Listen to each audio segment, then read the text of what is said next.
જય શ્રી કૃષ્ણ. રાધે રાધે. રાધે સત્સંગમાં સત્સંગનું રસપાન કરતા બધા જ આત્મીયજનો, શ્રી વલ્લભની પ્રેરણાથી પ્રેરાઈને રાધે સત્સંગમાં આજે આપણે ગુસાઈજીનો પ્રાગટ્યોત્સવ જલેબી નોમ આજે છે તેનું મહત્વ જોઈએ. પરંતુ તે પહેલાં આપણે રાધે સત્સંગ ચેનલને સબસ્ક્રાઈબ ન કરી હોય તો સબસ્ક્રાઈબ કરશો, જેથી નિત્ય સત્સંગની જાણ આપને થઈ શકે. શ્રી ગુસાઈજી પરમ દયાલ કી જય. પ્રિયજનો, શ્રી ગુસાઈજીએ શ્રીનાથજી બાવાની સેવાના ક્રમ અને નિયમો બાંધ્યા હતા. એક દિવસ શ્રીનાથજીએ સ્વયં જ પોતાની સેવાના ક્રમમાં એક નવા ક્રમનો ઉમેરો કર્યો, અને જે આપણે જોઈએ છીએ કે આજ દિન સુધી તે જળવાઈ રહ્યો છે. એમાં કંઈક બન્યું એવું કે એક દિવસ શ્રી ગિરિરાજજી ઉપર કંઈક અવનવું બનતું હતું એવા એધાણ સર્જાયા, અને શ્રીનાથજી બાવાએ રામદાસ મુખિયાજીને બોલાવ્યા અને વાત કરી. રામદાસજી શ્રીનાથજીના શૃંગાર કરીને બહાર આવ્યા. કુંભનદાસ, સદુ પાંડે તેમજ મંદિરના બધા સેવકોને ભેગા કર્યા અને ખાનગીમાં શ્રીજી બાવાની આ વાત કરી. બધા પોતપોતાની શક્તિ અનુસાર ભેટ લઈ આવ્યા. રામદાસજી પાસે ભેગા થયા. કુલ 21 મુદ્રા ભેટની ભેગી થઈ. કોઈએ એમાંથી ખાંડ મંગાવી, સદુ પાંડે મેદાનું ચૂન તેમજ ઘી લઈ આવ્યા. કોઈ મોટા ઉત્સવની તૈયારી જાણે કે ખાનગીમાં થઈ રહી હોય તેમ જણાતું હતું. એ વખતે ક્યાંય કોઈ મતભેદ કે કોઈ પણ પ્રકારનો ખટરાગ દેખાતો ન હતો. ફક્ત દેખાતો તો એકમાત્ર એક અનુરાગ જ. ફક્ત પ્રેમ જ કમાવો હતો ને, પ્રેમનો નશો હતો. 8 પ્રહર જો છકી રહે મસ્ત, અપને હાલ પલટ ઉનસે પ્રીતિ કર, તે સાહિબ કે લાભ. તો પ્રભાતમાં થતા સર્વત્ર ચોક પુરાણા તોરણો બંધાયા. શ્રીનાથજી બાવાને કેસરી વસ્ત્ર ધરાવાયા. ચકદાર વાઘા, સુથન, ભારેમાં ભારે શ્રૃંગાર થયા. વનમાલા ધરાવી. ગાદી, તકિયા, ચોકી વગેરે પર લાલ મખમલ બિછાવ્યું. સગરા પાત્રો સુવર્ણના જારી બંટા, આરસી જડાઉ ધરવામાં આવ્યા. શ્રીનાથજીની સેવામાં વિનિયોગ થનાર પ્રત્યેક વસ્તુ સૂર્યના કિરણથી કમર ખીલી ઉઠે તેમ ખીલી ઉઠી, અને ખીલી ઉઠેલા કમરના પુષ્પોને બમરાના આગમનની પ્રતીક્ષા હતી.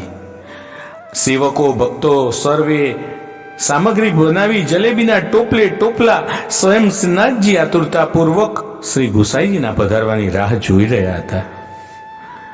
ગોકુલમાં નિજ સેવ્ય સ્વરૂપ શ્રી નવનીત પ્રિયાજીની સેવામાંથી આજ્ઞા લઈ શ્રી ગુસાઈજી ગોપાલપુર પધાર્યા. શ્રીનાથજીને રાજભોગ ધરવામાં આવ્યો તો કુંભનદાસે એકથી ચડિયાતા કીર્તનો ગાયા. આજ બધાઈ શ્રી વલ્લભ દ્વારે, પ્રગટ ભય શ્રી વલ્લભ આયે. ત્યાં શ્રી ગુસાઈજીના પધારવાના ખબર આવ્યા. સૌ કોઈ થનગની ઉઠ્યા. શ્રી ગુસાઈજી મંદિરમાં પ્રવેશ્યા. સમય થતા રાજભોગ સરાવ્યો, અને જોઈએ તો સર્વત્ર જલેબી. આપ શ્રી રામદાસજીને બોલાવીને પૂછ્યું, સામગ્રી અધિક પ્રમાણમાં ધરાવી છે, આજ કોઈ ઉત્સવ છે? રામદાસજીએ 2 હાથ જોડી વિનંતી કરી, કૃપાનાથ, આજે આપનો પ્રાગટ્ય દિન છે અને તે શ્રી ગોવર્ધન ધરણ મનાવી રહ્યા છે. બધાને આજ્ઞા કરી સામગ્રી તૈયાર કરાવી. પૂછ્યું તો આપશ્રી કહે કે જલેબી રસરૂપ છે, અને કાકાજીના પ્રાગટ્ય દિને જલેબીથી અધિક ઉત્તમ સામગ્રી, રસરૂપ સામગ્રી બીજી કોઈ હોઈ જ ન શકે.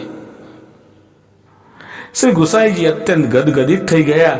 શ્રીનાથજી શ્રી ગુસાઈજીના પ્રાગટ્ય દિનને વધાઈ આપી અને કહ્યું, અમને આપના પ્રાગટ્ય દિન પ્રચલિત કરવાની બહુ જ ઈચ્છા હતી, માટે જલેબી સિદ્ધ કરવાની આજ્ઞા આપી. આપ નિર્દોષ સેવક ઉપર નારાજ થશો નહીં. શ્રી ગુસાઈજી બેઠકમાં પધાર્યા. રામદાસજીને પૂછ્યું, સામગ્રીમાં બધાનો ફારો છે તે બરાબર છે, પણ કુંભનદાસ કેટલી મુદ્રા લઈ આવ્યા? જવાબ મળ્યો, જી 5. કુંભનદાસને બોલાવ્યા. પૂછ્યું, તમે 5 મુદ્રા ક્યાંથી લાવ્યા? તમારા ઘરની સર્વ હકીકત તો અમે જાણીએ છીએ. કુંભનદાસે અતિ દીનતાપૂર્વક કહ્યું, રાજ, ઘર ક્યાં મારું છે? મારું સર્વસ્વ તો આપના ચરણારવિંદમાં છે. સગરું આપનું જ છે ને? અરે 2-4 પાડા વધારાના હતા, તે આપને પૂછ્યા વગર વેચી માર્યા. 5 મુદ્રા આવી તે સામગ્રી માટે ધરાવી. આ શરીર, પ્રાણ, ઘર, સ્ત્રી, પુત્ર સર્વ વેચી આપને અર્પણ કરું ને, ત્યારે મારો ખરો વૈષ્ણવ ધર્મ સિદ્ધ થાય. અને શ્રી ગુસાઈજી પ્રભુચરણ કુંભદાસના આવા દીનતાપૂર્વકના વચનો સાંભળી તેમનું હૈયું ભરાઈ આવ્યું. હર્ષાશ્રુના તોરણ બંધાયા. અતિ પ્રસન્ન થઈ આશીર્વાદ આપ્યા કે શ્રી ગોરધનનાથજી સદાય આપને વશમાં રહે. અને આ પ્રમાણે તે સમયથી આજ દિન સુધી શ્રી ગુસાઈજી પ્રભુચરણનો પ્રાગટ્યોત્સવ જલેબી નોમ તરીકે જાણીતો છે. આવો આજે પણ આપણે આ જલેબી ઉત્સવને ખૂબ માણીએ અને ઉજવીએ. તો સર્વેને ફરીથી ગુસાઈજીના પ્રાદુર્ભાવ મહોત્સવની ખૂબ ખૂબ વધાઈ. ફરી મળીશું રાધે સત્સંગમાં નવા સત્સંગ સાથે. આજના સત્સંગને શ્રી વલ્લભના ચરણોમાં અત્રે વિરામ આપીએ. જય શ્રી કૃષ્ણ. રાધે રાધે.